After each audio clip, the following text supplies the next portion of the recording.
నమ్మకం ఉంది. సో నాకైతే ట్రైలర్లో చాలా మంచి మంచి పాయింట్స్ అనిపించాయి అన్న. సో సహజంగా మన దగ్గర ట్రెండ్ స్టార్ట్ అయింది అంటే అమ్మాయిలకు చిన్న చిన్న పాపలు కాపాడుతారు అనమాట. మన బింబిసారాలో ఒక అమ్మాయిని చిన్న పాపను కాపాడుతాడు హీరో. మన ఏంటి బాలకృష్ణ కూడా ఒక చిన్న పాపను అట్లాంటి సినిమా చాలా సక్సెస్ అయినమాట. సో అదే సెంటిమెంట్తో వస్తున్నాడు ఎవరంటే మన గోపిచంద్ అన్న.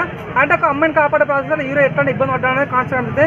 ఇంకోటి ఏమైనా మెయిన్ చెప్తాను, డైరెక్టర్ శ్రీను వైట్ల దాని డైరెక్షన్ మీరు చూడండి ఎంత మంచి వెంకీ సినిమా చూసారు అన్నప్పట్లో.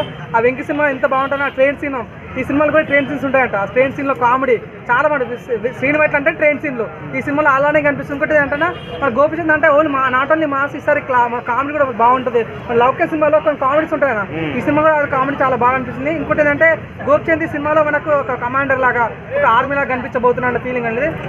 ఇంకా మన కావ్య తాపర్ అన్న హీరోయిన్, తను మన డబల్ స్మార్ట్లో హీరోయిన్ చేసి చాలా హార్ట్ ఉంది. ఈ సినిమా కూడా మెయిన్ ప్లస్ ఏంటంటే గోపిచంద్ హీరోగా కనిపించబోతుంది. చాలా గ్లామరస్గా చాలా కొత్తగా ఫ్రెష్గా కనిపించాడు. అదొక చాలా బాగా వచ్చింది. డైరెక్షన్ చాలా కొత్తగా అనిపించింది. Comedy sense